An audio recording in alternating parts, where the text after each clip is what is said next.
సంతోషగానాల స్తోత్ర సంపద నీకే చెల్లింతును ఎల్లవేళల.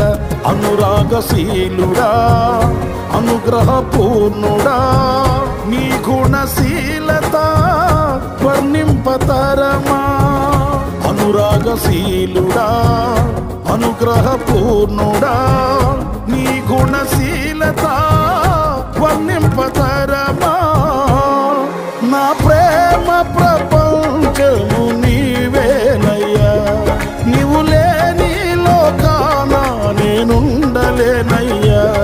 నా ప్రాణం నా ధ్యానం నీవేనయ్యా, నా ప్రాణం నా ధ్యానం నీవేనయ్యా. నీకేగా నా స్తుతి మాలిక, నీ కొరకే ఈ ఘన వేదిక.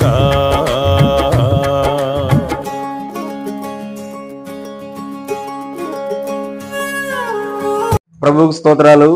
ప్రభువునందు శ్రీనివాస సత్రంలో జరుగుతున్న 3వ కుటుంబ ప్రార్థనకు వచ్చినటువంటి ప్రియ బిడ్డలందరికీ ఒక్కొక్కరికి హృదయపూర్వకమైన వందనాలు. అందరికీ వందనాలు. సంతోషంగా ఉన్నట్టేనా? ఎంతమంది సంతోషంగా ఉన్నారు? ఒకసారి చేతులెత్తి బిగ్గరగా స్తోత్రం చెప్పండి. స్తోత్రం చెప్తే కాదు కానీ మీ మొహాల్లో కనబడాలి కదా. అందుకని చాలా మంది మొహాల్లో సంతోషం కనబడడం లేదు. ప్రభువుని స్తుతించడం మనకి ఇచ్చినటువంటి గొప్ప ధన్యత, గొప్ప ఆశీర్వాదం. కాబట్టి సంతోషంగా ప్రభువుని స్తుతిస్తూ గణపరచాలని క్రీస్తు పేరట మనం చేస్తున్నాను. 3 వారాలు కుటుంబ ప్రార్థన ప్రియ సోదరుడు దానియేల్ పెట్టుకొని ఉన్నాడు. ఇది 3వ వారం. ఈ మంగళవారంతో ఈ కుటుంబంలో 3 వారాల కుటుంబ ప్రార్థన పూర్తయిపోద్ది. దేవుని చిత్తం అయితే ఇంకెవరన్నా పెట్టుకుంటే రేపు వారం నుంచి స్టార్ట్ చేయాలా, లేకుండా ఉంటే ఎవరింట్లో వాళ్ళు ఉంటాం రేపు మంగళవారానికి. రైట్, చాలా మంచిది. 3 వారాలు ఒకే సబ్జెక్ట్ మీద నేను మాట్లాడుతూ వచ్చా. ఈ 3వ వారం దాన్నే మాట్లాడతా. ఒకసారి ఆలకించండి. వింటున్నటువంటి వాళ్ళు, వినినటువంటి వాళ్ళు. కొంతమంది విన్నారు 2 వారాలు, కొంతమంది 1 వారం విన్నారు. మీ అందరికి తెలిసేదానికి కొంతసేపు అంటే జరిగిపోయినటువంటి వారాల్లో మనం ఏమి మాట్లాడుకున్నాం అనేది.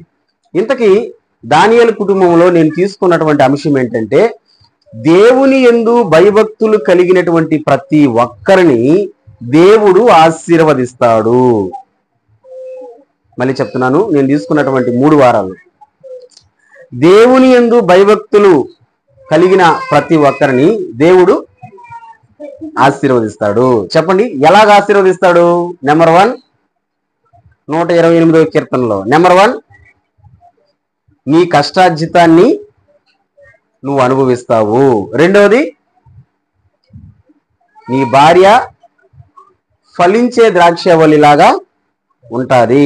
3వది, నీ భోజనపు బల చుట్టూ నీ పిల్లలు ఒలివ మొక్కల్లాగా ఉంటారు. ఇది ఆశీర్వాదాలు, 3 ఆశీర్వాదాలు.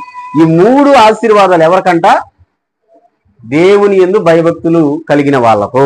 ఇప్పుడు చెప్పండి నాన్న, దేవుని యందు భయభక్తులు కలిగిన వాళ్ళకి ఈ 3 ఆశీర్వాదాలు బాగానే ఉంది.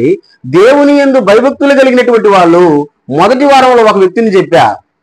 ఎవరు ఆ వ్యక్తి? అబ్రహాం. సూపర్. ఎవరెవరు? అది ఫస్ట్ వారంలో చెప్పా. 2వ వారంలో అంటే పోయిన మంగళవారంలో 2వ వారం ఎవరి గురించి చెప్పాను? ఏలియా. సూపర్. ఇది 3వ వారం. ఈ 3వ వారంలో కూడా దేవుని యందు భయభక్తులు కలిగినటువంటి ఒక వ్యక్తిని మీకు పరిచయం చేస్తున్నాను. చాలా జాగ్రత్తగా వినాలా, చాలా జాగ్రత్తగా.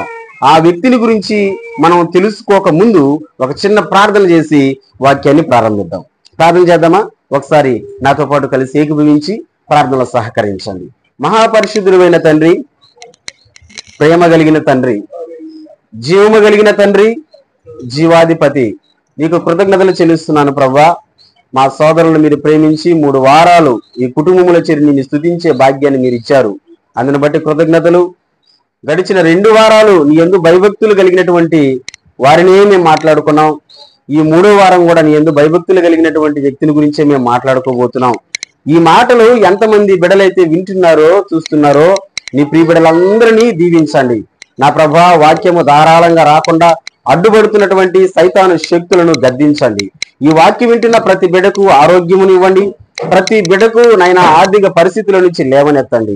ప్రతి ఒక్కరిని దీవించమని ఈ కార్యక్రమం, ఈ మాటలు అనేక మంది ప్రజలకు ఆశీర్వాదకరంగా ఉన్నట్లుగా కృప చూపమని నిన్ను హెచ్చిస్తూ మమ్మల్ని మేము తగ్గించుకొనొచ్చు మా ప్రభు అయిన యేసుక్రీస్తు నామములో ఈ మనవల్ని సన్నిధిలో పెట్టి అడిగి పొందుకొని ఉన్నాము తండ్రి. ఆమేన్. ఒకసారి అందరం కలిసి గట్టిగా చేతులెత్తి స్తోత్రం చెబుదాం. హల్లెలూయా. దగ్గరగా చెబుదాం. హల్లెలూయా. ఈ వారం దేవుని యందు భయభక్తులు కలిగినటువంటి మరొక వ్యక్తి చూడండి మత్తయి సువార్త 24వ అధ్యాయం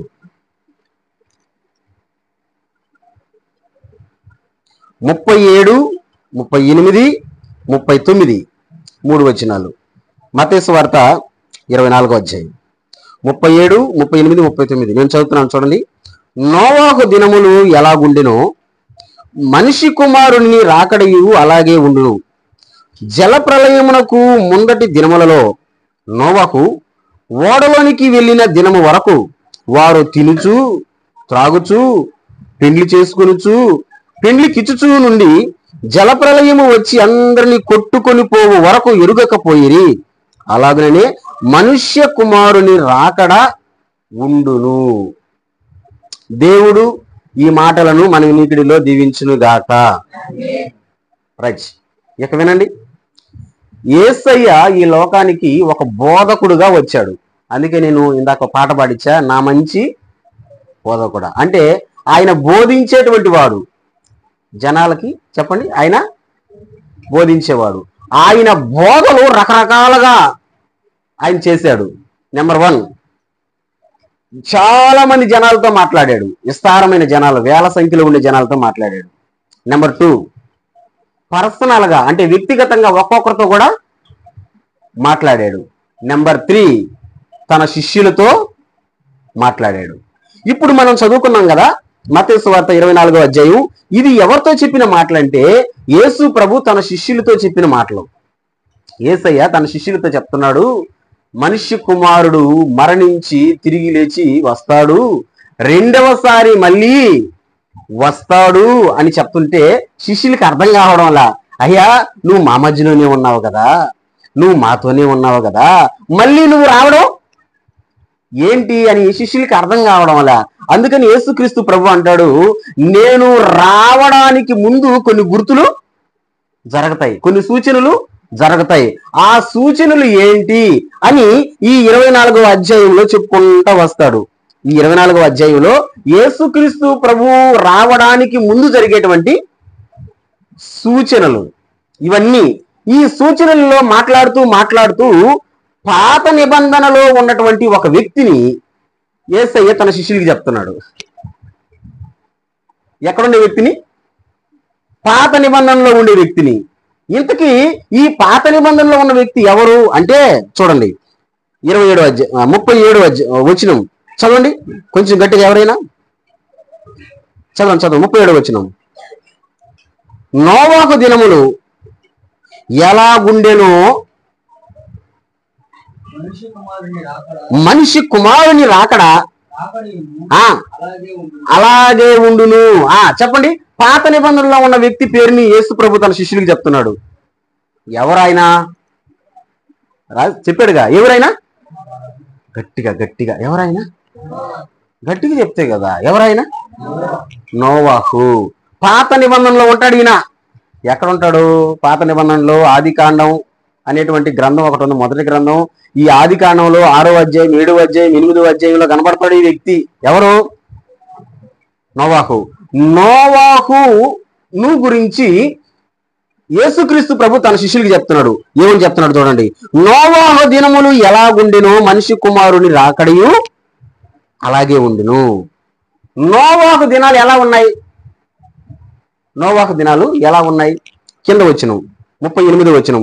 జలప్రళయము ముందటి దినములలో, అంటే జలప్రళయం రాకముందు జనాలు ఎట్లున్నారు చూడండి. ముందటి దినములలో నోవాహు ఓడలోనికి వెళ్ళిన దినము వరకు, అంటే జలప్రళయం రాకముందు నోవాహు ఓడలోనికి వెళ్ళే రోజు వరకు ఎలాగున్నారు? వారు తినుచు త్రాగుచు పెండ్లి చేసుకొనుచు పెండ్లికిచ్చుచుండురి. ఇది స్టోరీ. అంటే జలప్రలయం రాకముందు జనాలు ఎట్టున్నారంట? తినడం, తాగడం, పెళ్లి చేసుకోవడం, పెళ్లికి ఇవ్వడం. అంటే అబ్బాయికి ఉన్న వాళ్ళు పెళ్లి చేసుకోవడం, అమ్మాయికి ఉన్న వాళ్ళు పెళ్లికి ఇవ్వడం. ఇదే ఉంది. తినడం, తాగడం, పెళ్లి చేసుకోవడం, తినడం, తాగడం, పెళ్లి చేసుకోవడం. ఎవరి జీవితం, ఎవరి బ్రతుకు వాళ్ళు బ్రతకతా ఉన్నారు. సడన్ గా ఏం జరిగింది? జలప్రలయం రానే వచ్చింది, అందరిని తుడిచిపెట్టిపోయింది. యేసు ప్రభు కూడా అదే అంటాడు, నేను రాక ముందు ఏం జరుగుతుందంటే దేవుని ఊసు లేకుండా, దేవుని చిత్తం లేకుండా మనుషులందరూ ఎవరెవరు ఇష్ట ప్రకారం వాళ్ళు ఉంటారండి. ఎలా ఉంటారంటే తినేవాళ్ళు, తాగేవాళ్ళు, పెళ్లిళ్ళు చేసుకునేవాళ్ళు, ఇల్లులు కట్టుకునేవాళ్ళు, రకరకాల పనుల్లో బిజీ అయిపోతారు. అసలుకి నా ఊసే లేకుండా పోద్ది. ఎవరు ఊసు? దేవుని ఊసే లేకుండా పోద్ది. అలాంటప్పుడు నేను వస్తాను అని నోవాహును గురించి యేసుక్రీస్తు ప్రభు తన శిష్యులకు చెప్తున్నాడు. నానా, నోవాహునే ఎందుకు యేసు ప్రభు చెప్తున్నాడంటే, నేను మీకు చెప్తున్నటువంటి మాట దేవుని యందు భయభక్తులు కలిగినటువంటి ఆ లిస్టులో అబ్రహామే కాదు, ఏలియానే కాదు, ఇప్పుడు మనం మాట్లాడుకుంటున్నా నోవహు కూడా ఉన్నాడు. ఏ లిస్టులో? దేవుని యందు భయభక్తులు కలిగిన వాళ్ళ యొక్క లిస్టులో ఇప్పుడు మాట్లాడుకుంటున్నా నోవహు కూడా ఉన్నాడు. ఒక మాటలో చెప్పాలంటే నోవహు దేవుని యందు భయభక్తులు కలిగిన వాడు. నమ్మిన వాళ్ళు గట్టి స్తోత్రం చెప్పండి, గట్టిగా చెప్పండి. నోవహు దేవుని యందు భయభక్తులు కలిగిన వాడు. చుట్టూ ఉన్నటువంటి జనాలు విచ్చలవిడిగా ఉన్నా సరే, చుట్టూ ఉన్నటువంటి జనాలు భయంకరమైన జీవితం జీవిస్తున్నా సరే, చుట్టూ ఉన్న జనాలు ఎవరికి తగినట్టు వాళ్ళు ప్రతి పనిలో నిమగ్నం అయిపోయినా సరే, నోవాహు మాత్రం దేవుడు యందు భయభక్తులు కలిగి దేవుడు చెప్పినటువంటి ఆ పనినే చేసినవాడు. నోవాహు గురించి అద్భుతమైన ఒక మాట చూపిస్తాను మీకు, చూడండి. ఆదికాండంకి వచ్చేయండి. నోవాహు గురించి అద్భుతమైన ఒక మాట చూపిస్తాను, చూద్దాము. ఆదికాండంలో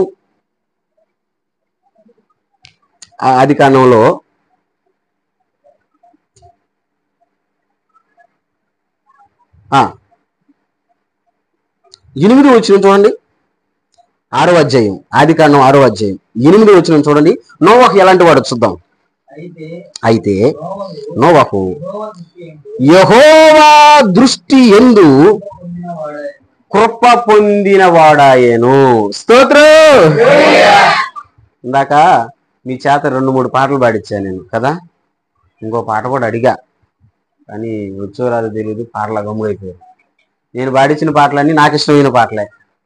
ఆ తర్వాత చేడిమాల నుంచి వచ్చినటువంటి పెద్ద పాట పాడింది, అది కూడా నాకు ఇష్టమైన పాటల్లో ఒక పాటే.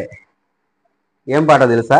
నాకు అంతగా ఎందుకు ఇష్టం అంటే, దాన్ని రాసినటువంటి మాథ్యూస్ పాస్టర్ ఏమంటాడు తెలుసా? నీ కృప, నీ కృప, నీ కృప. ఏది ఒకసారి ఆ పల్లవ పడదామా డ్రమ్ వదిలే, ఊరికే పడదామా.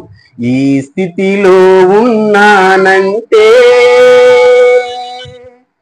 ఇంకా బ్రతికున్నానంటే, పండి. ఈ స్థితిలో ఉన్నా ఇంకా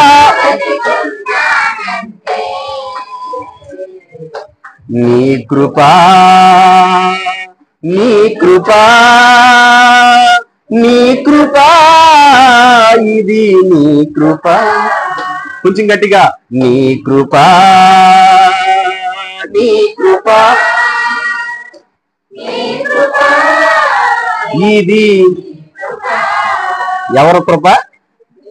అయ్యా నీ కృప అయ్యా. నేను ఇలా ఉన్నానంటే, నేను బ్రతికున్నానంటే అయ్యా నీ.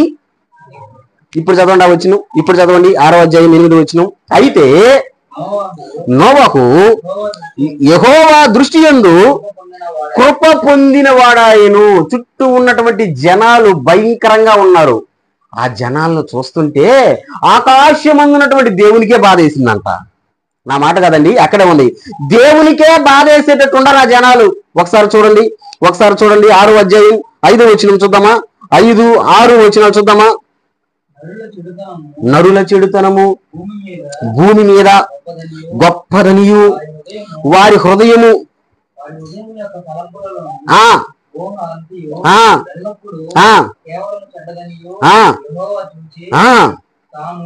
మళ్ళీ మాట ఉండదు చూడు, 6వ అధ్యాయం 6వ వచనం. తాను భూమి మీద నరులను చేసినందుకు యెహోవా సంతాపమునుంది తన హృదయములో నొచ్చుకొనిను. అంటే అర్థం ఏందమ్మా, ఎందుకు చేశాండ్రా మనుషులని అని దేవుడు ఏం చేస్తున్నాడంట, హృదయంలో. ఎంతో మంది ఉంటారు తలకాయలు బాదుకునే వాళ్ళు, ఎందుకు చేసినాండ్రా ఈ పని కదా, ఎందుకు చేయాల్సి వచ్చిందిరా అసలు ఈ పని, అరే ఈ పని చేసినందువల్ల నేను ఎంత బాధపడుతున్నానరా, ఎంత శ్రమలు పడుతున్నానరా, ఎన్ని కష్టాలు పడుతున్నానరా అని చాలా మంది హృదయంలో నొచ్చుకొని తలకాయ బాదుకుంటుంటారు. దేవుడు కూడా అంట మనిషిని ఎందుకు చేశాండ్రా అని నొచ్చుకుంటున్నాడంట హృదయంలో. ఎందుకంటే వాళ్ళు బ్రతికేటువంటి బ్రతుకు అలా ఉంది. ఎలా ఉంది? తినడం, తాగడం, ఇల్లు కట్టుకోవడం, పెళ్లిళ్ళు చేసుకోవడం, పెళ్లికి ఇవ్వడం, ఈ ఊసే గాని దేవుని యొక్క ఊసు గాని, దేవుని యొక్క భయం గాని, దేవుని యొక్క భక్తి గాని లేదు. అందుకని దేవునికి మనుషుని ఎందుకు చేసావురా అని ఆయన హృదయంలో నొచ్చుకున్నాడంట. నొచ్చుకున్నాడు. దేవుని ఒక నిర్ణయం తీసుకున్నాడు. ఏం నిర్ణయం తీసుకున్నాడంటే, నా ఊసు లేనటువంటి జనాలు, అంటే నేనంటే భయం లేకుండా విచ్చలవిడిగా పాపం చేస్తున్నటువంటి జనాలు ఎవరిని ఉండకుండా నేను తుడిచేస్తా. దేవుడు అనుకున్నాడు. ఏం చేస్తాడు? నేను చెప్పగట్టిగా నేను ఎప్పుడు తుడిచేస్తాం మనం తొడవడం అనేది ఎప్పుడన్నా ఉంటుందా మీకు? తుడిచే పని ఎప్పుడైనా చేశారా? మాట్లాడలేదా? సరే మీరు చెప్పండి, తుడిచే పని ఎప్పుడైనా చేశారా? అటు ఇటు మాట్లాడడం. తొడవడం మీరా? ఏమి తుడుస్తారో చెప్పండి. అదేదో చెప్తున్నారో అర్థం కాదు. సరే నేను ఇల్లు తుడుస్తారు. ఎప్పుడు తుడుస్తారు? ఏదో మరకలు ఉన్నప్పుడు, మచ్చలు ఉన్నప్పుడు, వాసన వస్తున్నప్పుడు, మురిగ్గా ఉన్నప్పుడు ఏం చేస్తారు? నేను మీకు అర్థం ఏదైనా ఇంకా బాగా చెప్తా, బాగా వినండి. మనం స్కూల్కి పిల్లల్ని పంపిస్తాం. పంపించినప్పుడు స్కూల్లో సారు అని రాస్తాడు, అవును కదా? రాసిన తర్వాత ఇప్పుడు ఈ పిల్లోడు ఏం చేయాలా? దాని మీద అని దొద్దాలా? మీరు చెప్పండి. వాడు దొద్దాడు కరెక్ట్గా. ఎట దొత్తాడు? ఇట్ట సున్నా తిప్పి ఇట్ట అనాలా. ఓడు దాన్ని వంకిలు డింకిలు డింకిలు డింకిలు మనం ఆడుకుంటాం చూడండి, కొండకు పోయే జర్రేది అన్నట్టు ఆ విధంగా వంకిలు డింకిలు డింకిలు డింకిలుగా దిద్దేస్తాడు. మొత్తానికి ఎట తయారవుతుందంటే రౌండ్గా. ఇది ఆనా సున్నానా అర్థం కాదు, ఆనా సున్నా అర్థం కాదు. ఇప్పుడు దాన్ని ఎత్తుకోపోయి సార్కిస్తాడు. సార్ మీరు దుద్దమన్నారు కాబట్టి నేను దుద్దేశాను. ఇప్పుడు సారు చూసి, ఒరే నేను నీకు ఏం రాసిచ్చాను, నువ్వేం రాసావు? ఆయన రాసింది కరెక్టే, కానీ వీడు దుద్దింది. ఇప్పుడు సార్ ఏం చేస్తాడు? శబాష్రా బిడ్డ ఇదే అంటాడా? అనడు. ఏమంటాడు? చెప్పాలి. ఏమంటాడు? తుడిచేస్తాడు. ఎందుకు తుడిచాడు? నువ్వు చేసింది తప్పు, నువ్వు రాసింది తప్పు, నేను రాసినట్టు నువ్వు రాయిలా, నువ్వు తప్పు. అందుకని ఏం చేస్తాడు? దాన్ని. దేవుడు కూడా అంతే. కొన్నిసార్లు ఆయనకి గాని బాగా తిక్క రేగించినావు అనుకో, కోపం రప్పించినావు అనుకో, ఒరే నువ్వు ఎందుకురా భూమి మీద ఉన్నాడవా అంటే అర్థం ఏంది? ప్రాణం పెట్టి మనల్ని బ్రతికించిన వాడు ఆయనే. కాబట్టి మన జీవము, మన మరణము ఎవరి చేతిలో ఉంటది? దేవుని చేతిలో ఉంటది. దేవుడు అన్నాడు, నోవాహు కాలంలో భూ ప్రపంచంలో ఉన్న మనుషులను చూస్తే ఎవరికి దేవుని భక్తి లేదు, దేవుని భయం లేదు, భయంకరంగా ఉన్నారు. అందుకని దేవుడు అన్నాడు, తుడిచేయాలని నిర్ణయించుకున్నాడు. ఇంతకు ఎవరన్నా ఉన్నారా ఇక్కడ నేను తుడిచేసేదానికి? ఎవరన్నా ఉన్నారా? మంచోళ్ళు ఎవరన్నా ఉన్నారా అని చూస్తే వాళ్ళలో ఒక్కడ కనబడుతున్నాడు. ఆకాశంలో నక్షత్రాలు ఎన్ని ఉన్నా సరే చంద్రుడు ఏ విధంగా ప్రత్యేకంగా కనబడతాడో, చీకట్లో అన్ని పురుగులు కలిసిపోయినా సరే మినుగురు పురుగు ఏ విధంగా ప్రత్యేకంగా కనబడతాడో, నోవాహు కూడా అలాగే అంతమంది పాపిష్టి జనాల మధ్యలో దేవుని యందు కృప పొందిన వాడు ఒకడు ఉన్నాడు. గట్టిగా కొట్టి చప్పట్లో, గట్టిగా. దేవుని యందు కృప పొందిన నోవాహు ఉన్నాడు. ఇది కదా క్రైస్తవం అంటే, ఇది కదా దేవుని బిడ్డ లక్షణం అంటే, ఇది కదా దేవుని బిడ్డలు ఉండాల్సిందంటే. మనం అందరితో కలిసి కాదు, మనం ఎలా ఉండాలో తెలుసా? అందరూ ఎలా ఉన్నా సరే నిన్ను నువ్వు పరిశుద్ధపరుచుకుంటూ, నిన్ను నువ్వు కాపాడుకుంటూ, వాళ్ళు అట్ట చేస్తున్నారు కదా మనం కూడా చేద్దాం, వాళ్ళు ఆ విధంగా ఉన్నారు కదా మనం కూడా ఉందాం, వాళ్ళు అలా ఉంటున్నారు కదా అనేటువంటి కుంటి సాగులు కాదు. వాళ్ళు ఎలా ఉన్నా సరే, పక్క వాళ్ళు ఎలా ఉన్నా సరే, దేవుని యందు కృప పొందిన ఈ నోవాహు ఏ విధంగా అయితే ఉన్నాడో మనము కూడా అదే విధంగా ఉండాలి. నోవాహు కృప పొందిన వాడు అంటున్నాడు దేవుడు. నమ్మిన వాళ్ళు గట్టి స్తోత్రం. భయభక్తులు కలిగిన వాడు, దేవుని యందు కృప పొందినవాడు. నేను అంటాను, మొదటి వారంలో అబ్రహాం గురించి మాట్లాడుకున్నాం, రెండో వారంలో ఏలియా గురించి మాట్లాడుకున్నాం, ఈ మూడో వారంలో నోవాహు గురించి మాట్లాడుకుంటున్నాం. నేనంటాను, ప్రియ సంగమా, దేవుడు నిన్ను ఆశీర్వదించాలంటే, దేవుడు నిన్ను దీవించాలంటే, నీ కష్టార్జితాన్ని నువ్వే తినేటట్టు, నీ భార్య ఫలించేటట్టు, నీ పిల్లలు ఒలివ మొక్కల్లాగా నీ బల చుట్టూరు ఉండేటట్టు, ఈ మంచి ఆశీర్వాదాలు నీకు దేవుడు ఇవ్వాలంటే నీవు నోవాహులాగా ఉండాలి. చెప్పు స్తోత్రం. ఎలా ఉండాలి? గట్టిగా ఎలా ఉండాలి? గట్టిగా ఎలా ఉండాలి? ఎలా ఉన్నాడు నోవాహు? నోవాహు ఎలా ఉన్నాడు? నోవాహులో నుంచి 3 మాటలు, 3 విషయాలు క్లుప్తంగా మీ ముందర పెట్టేసి నా ప్రసంగం ఆపేస్తా. ఎందుకంటే రేపు మళ్ళీ అమావాస్య ప్రార్థన కదా, కాబట్టి క్లుప్తంగా మీ ముందర పెడతా. నోవాహు ఎలా ఉన్నాడు? నోవాహు లాగా మనం ఉండాలి. నోవాహు ఎలా ఉన్నాడు? రైట్. ఇప్పుడు రండి, కింద వచనం 6వ అధ్యాయం 9వ వచనం చూడండి. 6వ అధ్యాయం 9వ వచనం. నోవాహు వంశావళి ఇదే. నోవాహు నీతిపరుడును తన తరములో నిందారహితుడనై ఉండెను. నోవాహు దేవునితో కూడా నడిచినవాడు. ఈ మాట అందరూ చెప్పండి నాతో పాటు, అందరూ చెప్పండి. ఆదికాండం 6వ అధ్యాయం 9వ వచనం. నోవాహు వంశావళి ఇదే. నోవాహు నీతిపరుడును తన తరములో నిందారహితుడై ఉండెను. నోవాహు దేవునితో కూడా నడిచినవాడు. 3 వచ్చాయా? ఏమొచ్చాయి? 3 చెప్పండి మా చదివిన వాళ్ళ. ఏమొచ్చాయి? 3. అబ్బా సూపర్. నెంబర్ 1 ఏంది? గట్టిగా చెప్పండి. ఏంది? నీతి మంతుడా, నీతి పరుడా? నీతి పరుడు అన్నా నీతి మంతుడు అన్నా 2 ఒకటేలే. నీతి పరుడంట. ఎవరో? నీతి అంటే ఏందో? నీతి అంటే, నీతి పరుడు అంటే మంచోడు అని అర్థం. చెప్పండి, నీతి పరుడు అంటే ఎవరు? మంచి పనులు చేసే వాళ్ళు మంచి వాళ్ళు అంటారుగా, అలాగే ఎవరైతే మంచి పనులు చేస్తారో వాళ్ళని ఏమంటే పిలుస్తాము? నీతిపరుడు. నీతిపరుడు. నీతి అంటే ఇప్పుడు నోవాహు ఎలాంటి వాడు? నీతిపరుడు. చాలా మంచోడు, చాలా మంచోడు. నా బాగా వినండి. నీతి పరులు మంచిదే.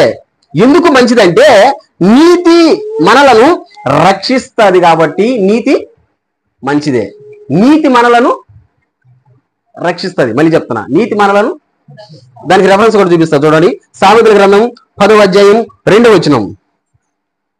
సామెతల గ్రంథం 10వ అధ్యాయం 2వ వచనం చూద్దామా? సామెతల గ్రంథం 10వ అధ్యాయం 2వ వచనం.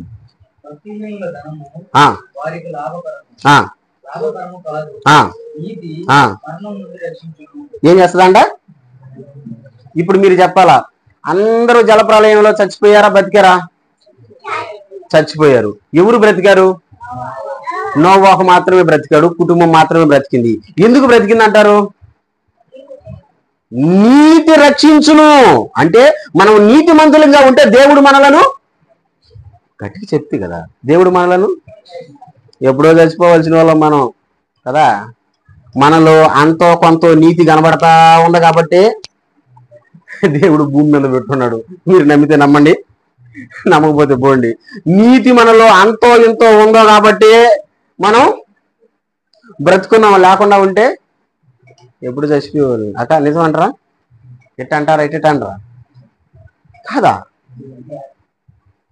భక్తిహీనత గనక మనలో గనక కనబడితే ఎప్పుడో దేవాతి దేవుడు మనలను తుడిచేసిండేవాడు.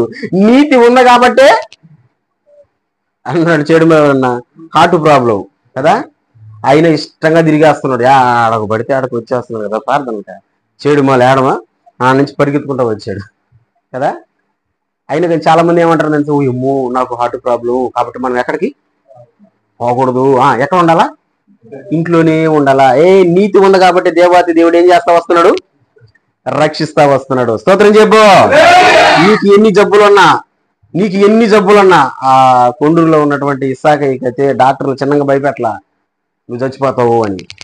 ఆయన దిగులు పట్టి అంతే కదా. ఎవరికైనా చనిపోతామంటే భయమే కదా, దిగులే కదా. నేను అన్నాను భయపడబాక, డాక్టర్లు అట్టన్నా కానీ ఇట్లా చేసి బ్రతికించేవాడు దేవుడే. నా చిన్నప్పటి నుంచి నాకు ఒక విచిత్రమైన ఒక జబ్బు ఉంది, మీకు ఉంటదేమో తెలియదు. గుండెల్లో చురుక్కను పరుస్తుంటది. ఇప్పుడు కూడా ఉన్నది అది. చిన్నప్పుడు మా అమ్మ నన్ను హాస్పిటల్కి తీసుకెళ్ళింది నరుకూరులో. నాకు చాలా బాగా గుర్తున్నది. ఆ డాక్టర్ నా గుండెకాయ మీద సెటస్కోప్ పెట్టి డాక్టర్ అన్నాడు, అసలుకి ఈ బిడ్డకు గుండెకాయ ఉందో లేదో కూడా తెలియడం లేదు అన్నాడు. అంటే అర్థమైంది, వీడు చచ్చిపోతాడు, నిప్పు అక్కడ రాకూడదు కదా అన్నట్టుగా ఇండైరెక్ట్ గా చెప్పాడు. చచ్చిపోయానా? గుండ్ర ఇలా గొల్ల ఉన్నా లేదా? ఎప్పుడు దాకుంటావో తెలియదు. దేవునికి స్తోత్రం చెప్పండి. దేవుడు అదే అంటాడు, నీతి గనక నీలో ఉంటే,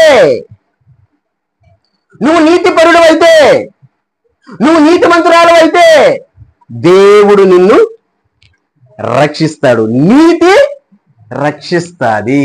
మళ్ళీ చెప్తున్నా, నీతి. మీరు అనుకోవచ్చు నీతి రక్షిస్తుందని. నీతి రక్షిస్తుంది, కానీ వాళ్ళలో నీతి లేకపోయినా మేము నీతిమంతులు అని చెప్పుకునే వాళ్ళు. మీకు ఉదాహరణకి మత్తయి సువార్తలో ఒక మాట చూపిస్తారు చూడండి. మత్తయి సువార్తలో 5వ అధ్యాయం. మత్తయి సువార్తలో నీతి వాళ్ళలో లేదు, కానీ వాళ్ళు నీతిమంతులుగా చలామణి అవుతారు. వీళ్ళు 5వ అధ్యాయం 20వ వచనం చూడండి. మత్తయి సువార్త 5వ అధ్యాయం 20వ వచనం.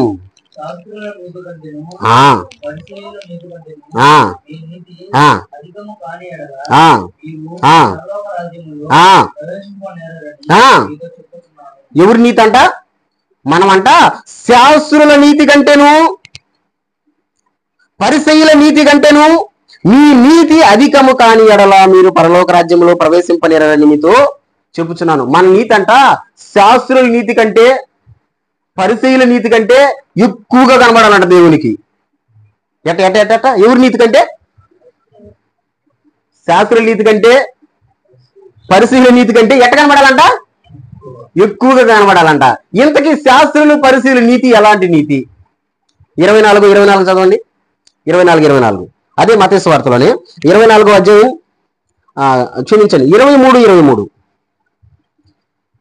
అధ్యాయం 23వ వచనం చదవండి. ఎలాంటి నీతో చూద్దాం. శాస్త్రుల నీతి, పరిశీలన నీతి.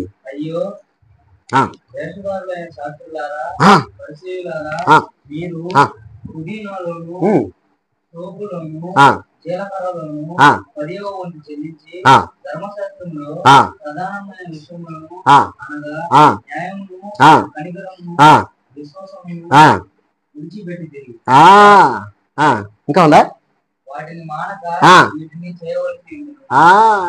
ఈ శాస్త్రులు, ఈ పరిశీలు ఎలాంటి వాళ్ళంటే వీళ్ళు నీతి మంత్రులని చెప్పుకుంటారంట. ఎలాంటి నీతి అంటే వీళ్ళు దశంభోగాలు ఇస్తారంట. చెప్పండి ఏమి ఇస్తారంట? ఎలాంటి దశంభాగం? చదువు. దేంతో ఇస్తారు దశంభాగం? దేంతో అంట దశంభాగం ఇచ్చేది? గట్టిగా చెప్తే కదా. దేంతో? పుదీనా అంటే మీకు తెలీదా? రెండోది సోపు. తెలీదా? సబ్బటి రుద్దుకునేది కాదు, సోపు తినేది ఉందిగా. మూడోది జీలకర్ర. జీలకర్ర అంటే అదేదో కర్ర అనుకునేరు, జీలకర్ర అంటాంగా మనం. దాని ఏంటది? జీలకర్రలో దశంభాగాలు ఇచ్చి మేము నీతిమంతులు అని చెప్పుకుంటారంట. కానీ దేవుని మాటలు పాటించరు వాళ్ళు. దేవుని మాటలే పాటించరు, కానీ దేంతో ఇచ్చేసారు దశంభాగం? గట్టిగా చెప్పండి. ఎంత డబ్బులు! పుదీనా కొనాలంటే ఎంత డబ్బు? కొత్తిమీర కొనాలంటే ఎంత డబ్బు? జీలకర్ర కొనాలంటే చిన్న డబ్బా పెద్ద డబ్బా? అవి కొని ఓట్లు అంటే చీపుగా వచ్చేటివి దేవునికి ఇవ్వడానికి కూడా మనసు ఎట్లుంటుందండి కొంతమందికి. ఏది చీపో దాన్నే చేస్తారండి, కాస్ట్లీ ఇదే చేయరుగా. ఏది చీపుగా దొరికితే దాన్నే చేస్తారు. చాలా పెద్ద తప్పు అది, చాలా పెద్ద తప్పు. దేవుడు ఆకాశమందున్నటువంటి దేవుడు, ఆయన మనందరికంటే అమూల్యమైన వాడు కాబట్టి మనం ఇచ్చే ప్రతిదీ చీపుగా కాదు ఉండాల్సింది. ఎట్లుండాలా? అమూల్యముగానే ఉండాలా. గట్టిగా స్తోత్రం. కానీ వీళ్ళు ఏట్లు వేస్తున్నారు? చీపోట్లో దశంభాగం ఇచ్చేసి ఇంకా దేవుని యొక్క ఆజ్ఞలను వాళ్ళు పాటించక దాన్ని గై కొనక ఏమంటున్నారంటే మేము నీతిమంతులు అని చెప్పుకుంటున్నారు. అందుకనే మత్తయి సువార్త 5వ అధ్యాయంలో మనం చదివాము. మత్తయి సువార్త 5వ అధ్యాయంలో 20వ వచనంలో ఏం చదివాము?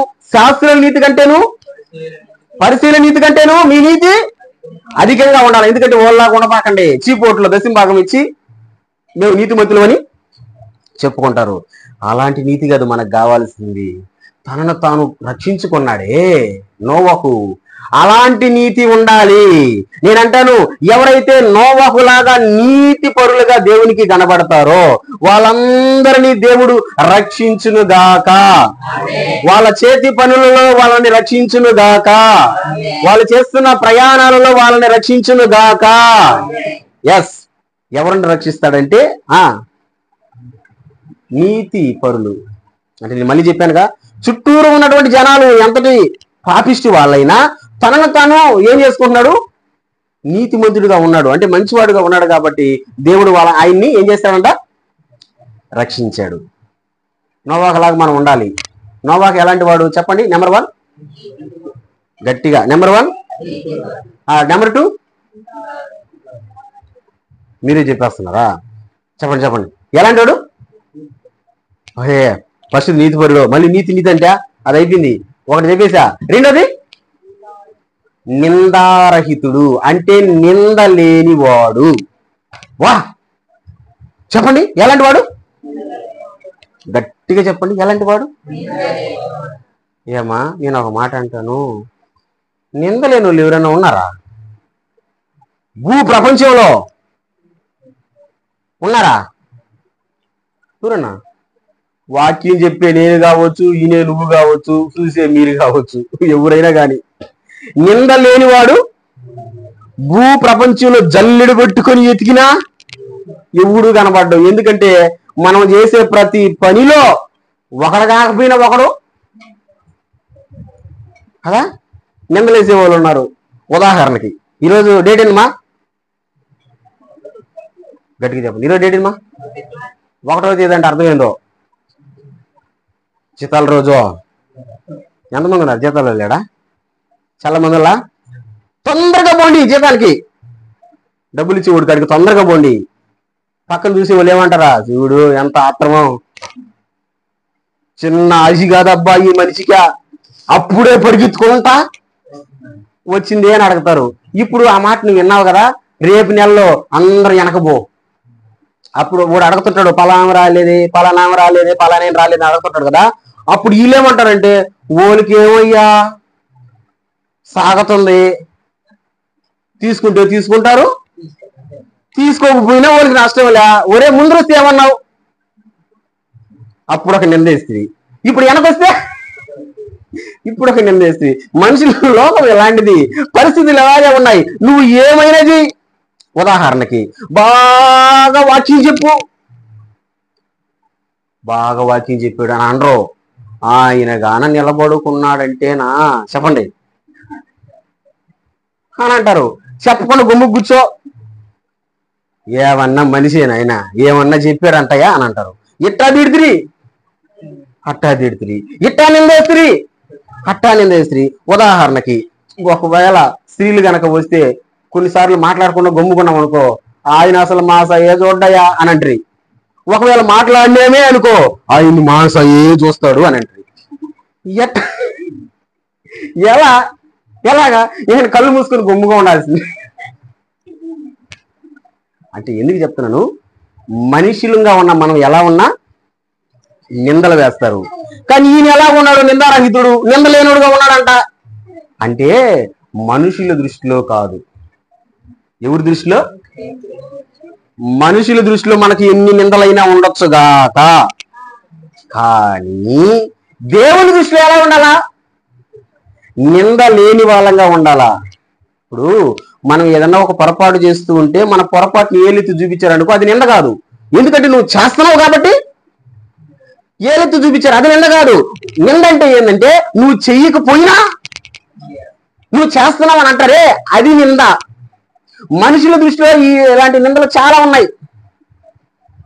నేను ఒక సంగతి చెప్పనా, మనం ఎప్పుడు మీటింగ్స్ పెట్టినా 2 రోజులు 3 రోజులు పెడతాంగా, జనాలు టాక్ ఏందో తెలుసా? కానీ నేను కారులో ఎప్పుడైనా దారిలో పోతా ఉంటే జనాలు టాక్ ఏందో తెలుసా? అమెరికా నుంచి ఈ పాస్టర్కి ఏం వస్తుంది?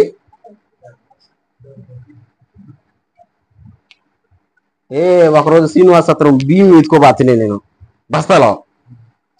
ఎంత డబ్బు ఎత్తుకెళ్తున్నాడు ఈ సెంటర్ కానీ ఈ పాస్టర్ మాయ మాటలు చెప్పి ఎత్తుకోలేను. మేము ఎంత వేస్తారా మీరా?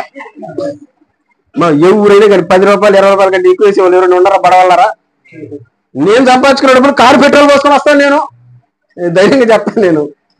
కానీ నింద మాత్రం చూడండి, బస్తకి ఎక్కువ డబ్బా బస్తా. ఏంటది?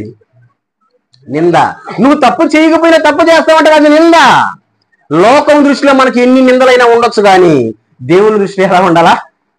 నేను అదే అంటాను, ఒరే నువ్వు నన్ను తిట్టురా, నువ్వు పనికి మాలోడు తిట్టురా, నువ్వు ఎన్ని తిట్టినా ఓకేర్రా, కానీ నేను నా దేవుని దృష్టిలో ఎలాగున్నానో అదే నాకు ఇంపార్టెంట్. నోవాహు దేవుని దృష్టిలో ఎలాగున్నాడంట? నిందారహితుడు, అంటే నింద లేనివాడుగా ఉన్నాడు. ప్రియ దేవుని సంగమా, నీవు నోవాహులాగా ఉండాలి అని నేను ఎందుకు అంటున్నానంటే, నోవాహు నింద లేనివాడు, మనుషుల దృష్టిలో కాదు. ఎవరి దృష్టిలో? ఇక్కడ నోవాహు గురించి ఒక మాట చెప్పాలి నేను, నాకు గుర్తు వస్తా ఉంది. నోవాహు లోతు ఇద్దరి జీవితంలో ఒక సంఘటన జరిగింది. లోతు కాలంలో సొదొమ గొమొర్రాని దేవుడు నాశనం చేయబోయినాడు. లోతు పోయి అల్లుల్ని పిలిచాడంట, కూతురు చేసుకుపోయి మొగుల్ని. ఈ ప్రాంతం అంతా నాశనం అయిపోతుంది, రాండి పోదాం అని అంటే అల్లుళ్ళు ఏం చేశారో తెలుసా? లోతుని ఎగతాళి చేశారు. ఒకసారి చూడండి అన్నమాట, ఆదికాండం ఒకసారి చూడండి రా, త్వరగా చూడండి. ఆదికాండం 19:14 19వ అధ్యాయం 14వ వచనం. బాగా వినండి. లోతు బయటికి వెళ్ళి తన కుమార్తెలను పెండ్లాడనయ్యున్న తన అల్లులతో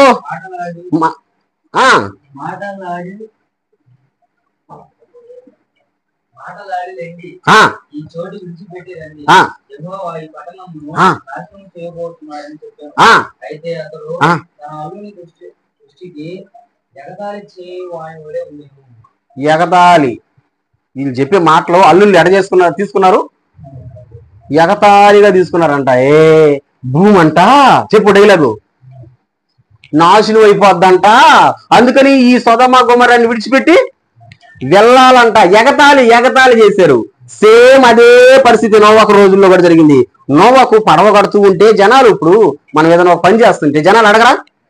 ఇప్పుడు నోవాహు పడవ కడతా ఉంటే, ఇప్పుడు నోవాహు ఎందుకు కడుతున్నావు పడవ అని అంటే నోవాహు అన్నాడు, జలప్రలయం రాబోతుంది.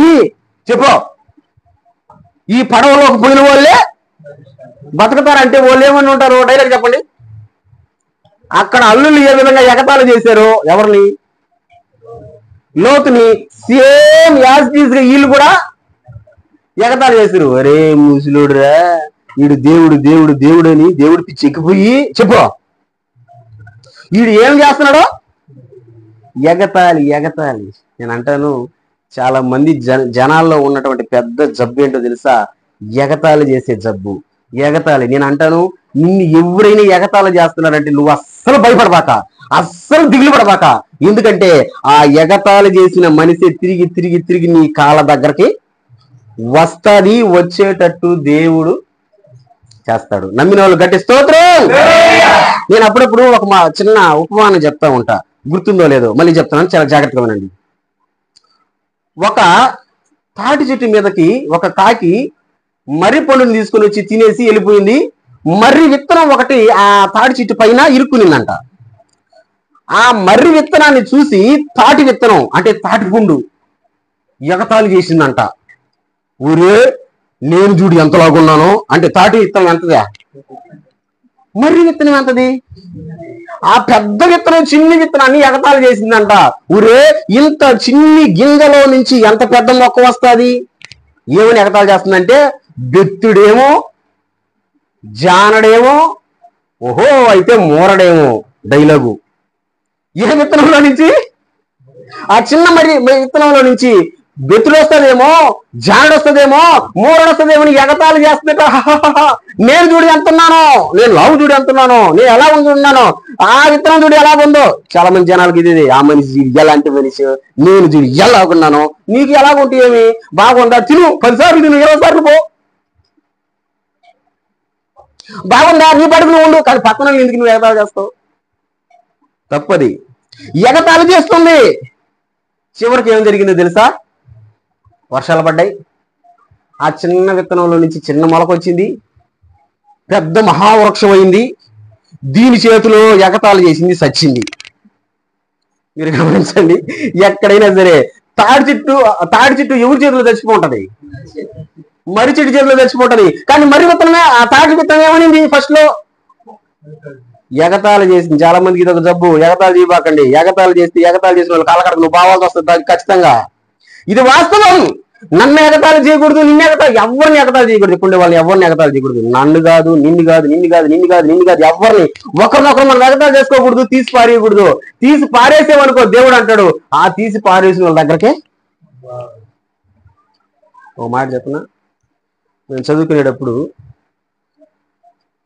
డాన్స్ పోటీలు, పాటల పోటీలు పెట్టారు మా స్కూల్లో. నేను చదువుకునేటప్పుడు నేను కూడా ఒక పాట పాడినా. నాకు ఆటలు తక్కువ, పాటలు ఎక్కువ కాబట్టి పాట పాడినా. నాకు ఒక పెన్నా ఇచ్చారు గిఫ్ట్. వీడు పాట పాడిన దానికి గొంతు చించుకొని పాడినాడు కదా, ప్యాడ్ కొడతా, అందుకని గిఫ్ట్ ఏమొచ్చాడు? ఒకరికి పెద్ద గ్లాస్ ఇచ్చారు, పెద్దది, ఇంత పొడుగుంది, చెమ్మో గ్లాసు తెలియదు, పెద్దది ఇచ్చారు. ఓడేం చేశాడంటే డాన్స్ వేసాడు. ఓడు మగపిల్లడు, వేసిన డాన్స్ ఆడపిల్ల డాన్స్. ఓడు పాట సెలెక్టింగ్ చేసుకొని ఆడుతుంటే మేమందరూ నోరు తెలుసుకున్నామా, వీడు వేసే పాట డాన్స్ ఏదనుకోండి. వాడు అప్పటి నుంచి అంటే వాడు నడవడం కూడా కొంచెం వెరైటీగా తేడాగా నడుస్తాడులే. తేడాగా అనుకోండి, చిన్నగా ఎగతాలు చేసి చిన్నగా ఎగతాడు. కొన్ని సంవత్సరాలు గడిచిపోయినాయి. ఒకరోజు ఒక గవర్నమెంట్ ఆఫీస్కి పోవాల్సి వచ్చింది. ఆడపోయి క్యూలో నిలబడుకొని ఉన్నా. సార్తో మాట్లాడాలా, ప్రభుత్వ అధికారి అంటే ఎక్కడని పేరు చెప్పకూడదు, ప్రభుత్వ అధికారి సార్తో మాట్లాడాలా అని అంటే ఆ పక్క ఉండే వాళ్ళు అంటారు, ఆ సార్తో మాట్లాడాలంటే ముందు ఈ సార్తో మాట్లాడాలా అన్నారు. ఇంకొక సారా, ఊరు సార్ అనుకొని చూస్తే ఈ సార్ ఎవరో తెలుసా? అబ్బా మీకు బలి వెలిగిందండి. ఇంతకు ముందు ఎగతాలు చేసి ఆ సారు అప్పుడు ఎగతాలు చేసి నోరు ఇప్పుడు ఏమనాలా? సార్ అనాలా, రే అనాలా, ఏమనాలా, ఎట్ట పిలవాలో దీనికి గుమ్ముగా నిలబడుకోన్నా. ఓడే కనుక్కొని అనా ఏనా ఎలా వచ్చావు ఏమన్నానంటే, బాబు నాకు ఇది కావాలంటే, అనా నేను చేసి పెడతాను నువ్వు అని తీసుకొని సంతకం పెట్టుకొని వచ్చాడు. నేను అనుకున్నాను, ఊరే ఆ రోజు కడుపులో పెట్టుకుంటే ఏం పరిస్థితి? ఈ రోజు నేనేమన్నాను, నువ్వు నోరు మూసుకొని నీకు చేసే పని కూడా నేను చేయని. అందుకని ఎగతాలు చేయబాకండి, ఎవరిని ఎగతాలు చేయబాకండి బిడ్డ, ఎవరిని ఎగతాలు చేయబాకండి. ఎగతాలు చేస్తే రేపు కాలం ఎట్లుంటుందో నీకు తెలీదు, నాకు తెలీదు. ఎగతాళి చేశారు నోవాహుని, కానీ ఎగతాళి చేసిన వాళ్ళందరూ జలప్రలయంలో చచ్చిపోయారు. నోవాహు ఒక్కడే బ్రతికాడు. కారణం ఏంటంటే నోవాహు నెంబర్ 1 ఎలాంటి వాడు? నీతిపరుడు. నెంబర్ 2 మనుషుల దృష్టిలో ఎన్ని నిందలున్నా ఇబ్బంది లేదా, అస్సలు లెక్క చేయబాకండి. కానీ దేవుని దృష్టిలో ఎట్లా ఉండాలా? నిందారహితుడిగా ఉండాలా. లాస్ట్ అండ్ ఫైనల్, నోవాహు ఎలాంటి వాడు? 3వది వదిలేసారా? 3వది దేవునితో నడిచినవాడు. గట్టి స్తోత్రం చెప్పండి. ఈయనే కాదు, ఇంకొక ఆయన కూడా ఉన్నాడు దేవునితో నడిచినోడు. చూడండి ఆదికాండం 5వ అధ్యాయం 22వ వచనం. ఆదికాండం 5వ అధ్యాయం 22వ వచనం. ఈయనే కాదు, ఇంకొక ఆయన కూడా ఉన్నాడు దేవునితో నడిచిన వాడు. చూడండి ఆదికాండం 5వ అధ్యాయం 22వ వచనం. పడిన తరువాత 300 ఏళ్ళు దేవునితో నడుచుతూ కుమారులను కుమార్తెలను కనెను. 24. హనోకు దినములన్నీ 365 ఏళ్ళు. నువ్వు ఫోన్లో చదివితే మాకు బైబిల్లో ఒకలాగా ఉంది. మీ బైబిల్లో ఒకలాగా లేదా? బైబిల్ ఉన్న వాళ్ళు చదవండి. బైబిల్లో చదవండి 24వ వచనం. బైబిల్లో 24వ వచనం, 5వ అధ్యాయం 24వ వచనం. హనోకు దేవునితో నడిచిన తర్వాత దేవుడు అతన్ని తీసుకుని పోయిను గనుక అతడు లేకపోయిను. హనోకు దేవునితో నడిచిన తర్వాత 23వ వచనం. హనోకు దినములన్నీ 365 ఏళ్ళు. ఇప్పుడు 22వ వచనం చూడండి. హనోకు మెతుషెలను కలిగిన తర్వాత 300 ఏళ్ళు దేవునితో నడుచుచు. ఎవరంట? హనోకు. అక్కడ ఎవరు నడిచారు? నోవాహు. ఇక్కడ ఎవరు నడిచారు? హనోకు. అంటే ఈ హనోకు ఈ నోవాహు ఎవరితో నడుస్తున్నారు? గట్టిగా చెప్తే కదా. ఎవరితో? మనం ఎవరితో నడవాలా? దేవునితో నడవాలా. దేవునితో నడవాలంటే ఎక్కడ ఉన్నాడో చెప్పయ్యా, చేతి మీద భుజం మీద చేసుకొని అంటారా ఎట్టా? ఏంది దేవునితో నడవడం అంటే? అప్పుడప్పుడు మనం పాట పాడుతుంటాం. మీరు కాదు, పాపం ఆ పాట పాడే సోదరులు నిద్రించాడు, గుర్తొస్తుంది. పడదాం. నేను సాగేదా యేసు నీతో నా జీవిత కాలమంతా, నేను సాగేదా, పాడు గట్టిగా, నా జీవిత యేసుతో నడిచేదా, యేసుతో నడిచేదా, యేసుతో నడిచేదా, పరమును చేరగా పరమును ఆలోచన నేను కాదురా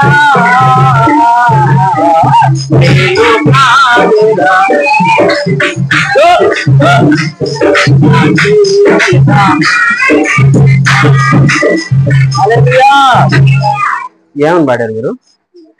నేను సాగేదా పాడతారు కదా. నేను సాగేదా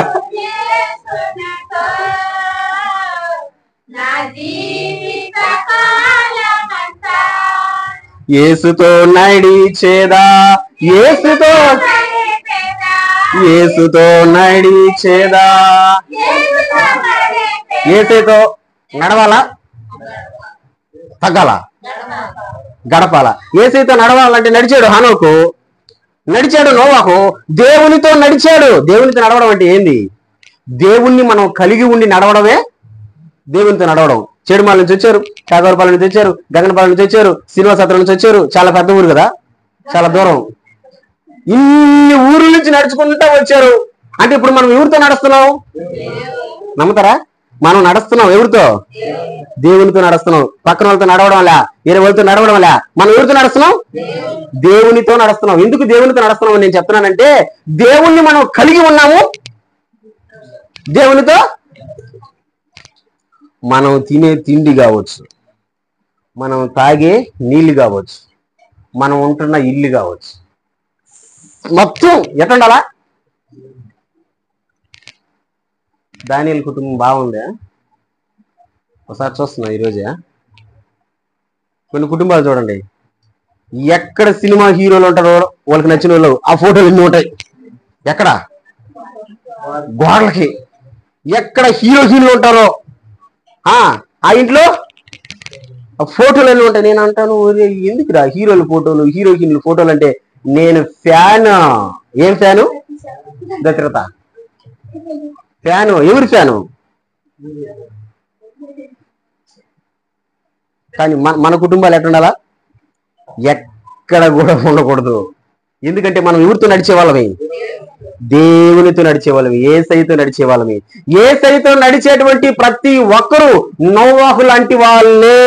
దేవునికి స్తోత్రం. నోవాహులో ఉన్న అద్భుతమైన మూడవ మంచి గుణ లక్షణము, నోవాహు దేవునితో. అందుకనేనండి దేవుడు జలప్రలయములో ఎవరిని కాపాడాడో తెలుసా? నోవాహుని కాపాడాడు. మనల్ని కూడా కాపాడతాడు, మనల్ని కూడా రక్షిస్తాడు, మనల్ని కూడా కాపాడతాడు, మనల్ని కూడా రక్షిస్తాడు. ఇప్పుడంటే నోవాహులాగా మనం ఉందాం. అందుకే నేను చెప్పా, దేవుడు మనల్ని ఆశీర్వదిస్తాడు, దేవుడు మనల్ని దీవిస్తాడు. 3 రకాలైన ఆశీర్వాదాలు ఈ పొందుకోవాలంటే ఈ ముగ్గురు భక్తులలాగా మనం కూడా ఉండాలి. ఎవరు ముగ్గురు భక్తులు? మొదటి వారంలో ఒక భక్తుడి గురించి చెప్పా, అబ్రహాం. 2వ వారంలో మరో భక్తుడి గురించి చెప్పా, ఏలియా. ఈ 3వ వారంలో ఇంకో భక్తుడి గురించి చెప్పా, నోవాహు. ఇలాగ మనం ఉండగలిగితే దేవాతి దేవుడు మనలను, మన పిల్లలను, మన భార్యలను, మన కుటుంబాలను, సమస్తం అంతటిని కూడా దేవుడు ఆశీర్వదిస్తాడు. అటువంటి ఆశీర్వాదం దానియేలుకు, కూడి వచ్చిన మనకు, ఈ కార్యక్రమం చూసిన ప్రతి ఒక్కరికి దేవుడు అనుగ్రహించును గాక. తల వంచండి.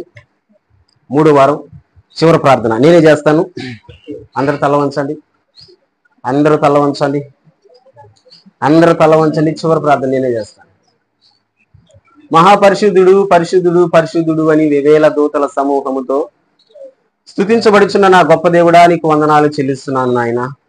తండ్రి, 3 వారాల కుటుంబ ప్రార్థన ప్రియకుమారుడు దానియేలు పెట్టుకున్నాడు. ఏ ఉద్దేశంతో పెట్టుకున్నాడో, ఏ తలంతో పెట్టుకున్నాడో మాకు తెలియదు నాయన. అయ్యా, అనుకున్నటువంటి పనిని నెరవేర్చగలిగినటువంటి గొప్ప దేవుడివి, దేవదేవుడివి తండ్రి. అందుని బట్టి స్తోత్రాలు, వందనాలు. ఈ ప్రార్థన సహవాసంలోకి వచ్చిన ప్రతి బిడ్డను దీవించండి, బలపరచండి. ప్రతి బిడ్డ చుట్టూ కూడా ప్రభా మీరు కంచి వేసి కాపుదలు అనుగ్రహించండి నాయన. ఇదిగో తండ్రి, ఈ 3వ వారం నోవాహు గురించి మేము మాట్లాడుకున్నాం. నోవాహుని మీరు రక్షించారు ప్రభా. ఎందుకంటే నోవాహు మీ యందు భయభక్తులు కలిగిన వాడుగా మేము చూస్తున్నాం ప్రభా. నాయనా, అయ్యా, నోవాహు అమూల్యమైనటువంటి 3 మంచి గుణ లక్షణాలు ఈ రోజున మా ప్రియ బిడ్డలందరికీ మేము వినిపించాము తండ్రి. ఈ మంచి గుణ లక్షణాలు కలిగి ముందుకు నడిచేటువంటి, సాగేటువంటి మహోన్నతమైన అవకాశాన్ని, గొప్ప భాగ్యాన్ని నీ ప్రియ బిడ్డలందరికీ కూడా అనుగ్రహించమని ప్రార్థన చేస్తుంటున్నాను. నా తండ్రి, ఈ కార్యక్రమాన్ని, ఈ వాక్యాన్ని ఎంతమంది బిడ్డలు చూశారో, విన్నారో, బిడ్డలందరినీ కూడా దీవించండి. ఈ రోజు సహవాసానికి వచ్చిన బిడ్డలను కూడా దీవించండి. ఏ బిడ్డకు కావాల్సిన ఆ సహాయం మీరు అనుగ్రహించమని, మా ద్వారా నీ నామానికి మహిమ రావాలి ప్రభా, మా ద్వారా నీ నామానికి ఘనత రావాలి ప్రభా. అటువంటి మహిమ, ఘనత, ప్రభావం మా ద్వారా మీరే పొందుకునమని నిన్ను హెచ్చిస్తూ మమ్మల్ని మేము తగ్గించుకొనొచ్చు మా ప్రభు అయిన యేసుక్రీస్తు నామములో ఈ మనవుని సన్నిధిలో పెట్టి అడిగి పొందుకొని ఉన్నాము తండ్రి.